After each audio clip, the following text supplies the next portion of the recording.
次，又回去一次，就是不肯留下来治理凡间东土。无奈何为我造下血酒三山托红，醉了菩萨佛，身在无可奈何之下，老母娘只好造下血酒。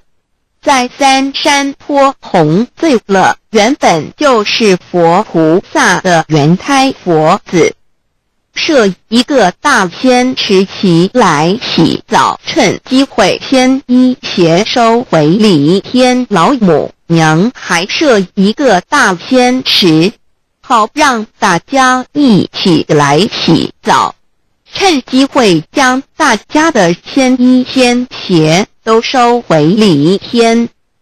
众佛子就醒来，不见母面，又不见仙衣鞋，可在哪边？众佛子就醒之后，却见不到老母娘，又不见仙衣仙鞋。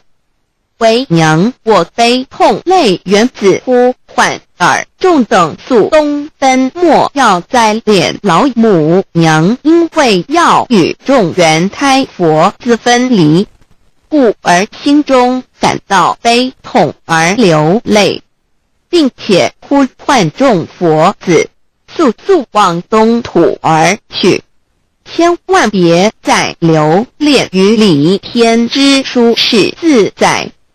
若是仙衣鞋交与尔等哪个亦不肯再是临凡老母娘，若把仙衣仙鞋交给原胎佛子，则又没有一个肯降临凡间留下来治理世界。这树枝和树叶遮寒地冷，饿了吃松果子，可饮清泉到了凡间。若天气寒冷，就折些树枝和树叶来遮盖身体，以御寒地冷。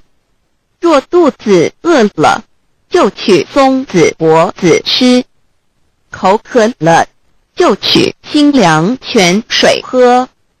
众佛子如调回悲哀悲叹，问母我至何时方把家还？众佛子听了老母娘如此吩咐，皆如掉失了魂魄一般，悲伤地哀嚎叹息，纷纷问老母娘：我们到什么时候才能回家呢？母言答：三期末打开普度，清烧书清寂，请清度佛缘。老母娘回答说：等到三期末节大开普度的时候，老母娘会亲自烧书寄信给大家，并且亲自来度化众原胎佛子，告一回家之路。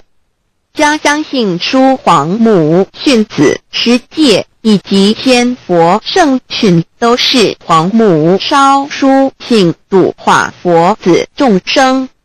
众儿女心有一悲生大放为母，我且合同赋予。皇元听了老母娘的话语，众原胎佛子心中有存惊疑，悲伤地放声大哭。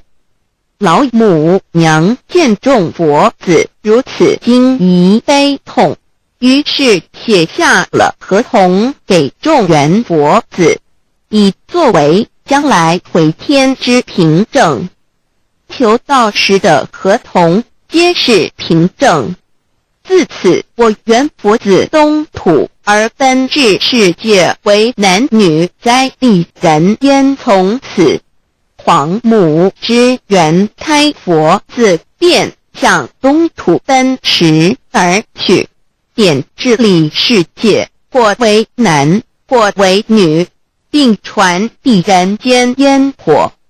母子分各东西，好不难过。自此，我众佛子受尽熬尖子，各分东西，令老母娘内心好难过，而众